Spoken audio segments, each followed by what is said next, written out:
Samantala, naging tampok din sa pagdiriwang ngayon ng Araw ng Kagitingan ang isang natatanging sports event. Ito ay isang Kagitingan Bicycle Tour 2013 na itinaguyod ng Department of Tourism at Hunters ROTC Historical Society. Ang ulat mula kay Cheska Aguiluz. Kasintapang ng mga Pilipinong nakipaglaban noong panahon ng Hapon ang mga cyclist na maagang tinahak ang kalye ng Metro Manila para sa Kagitingan Bicycle Tour 2013. Minabuti ng Department at saka jointly with the Hunters ROTC Historical Society na gumawa dito ng biking event na kung saan more young people could join. Kaakibat ng Department of Tourism ang Hunters ROTC Historical Society para sa proyektong ito. Yung Hunters ROTC Guerrillas kasi was one of the most active units during World War II.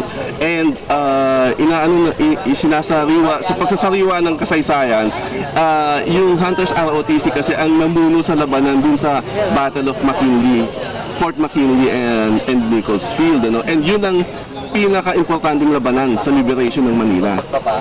Nais iparating ng DOT at Hunters ROTC, gayon na rin ang iba pang sumusuportang organisasyon na hindi lamang ang mga sundalong Pilipino ang nakipaglaban noong ikalawang digmaang pandaigdig.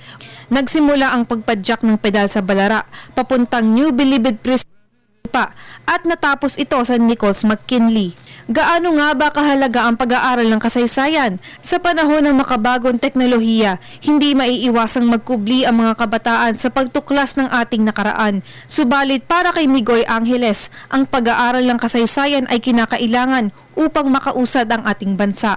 It's very important to build consciousness, and I think it does not just stop here. Ito ay isang paraan lamang para malaman ng mga kabataan at maging aware sila na buksan yung kanilang mga mata na kailangan ang pag-aaral ng kasaysayan ay hindi boring. Ito ay masaya at ito ay pwede maging interactive.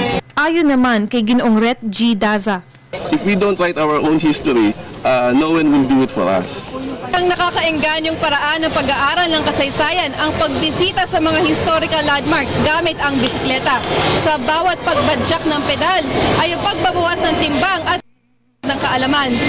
Mula po sa Telebisyon ng Bayan, maligayang araw ng Kagitingan. Ako si Cheska Aguiluz.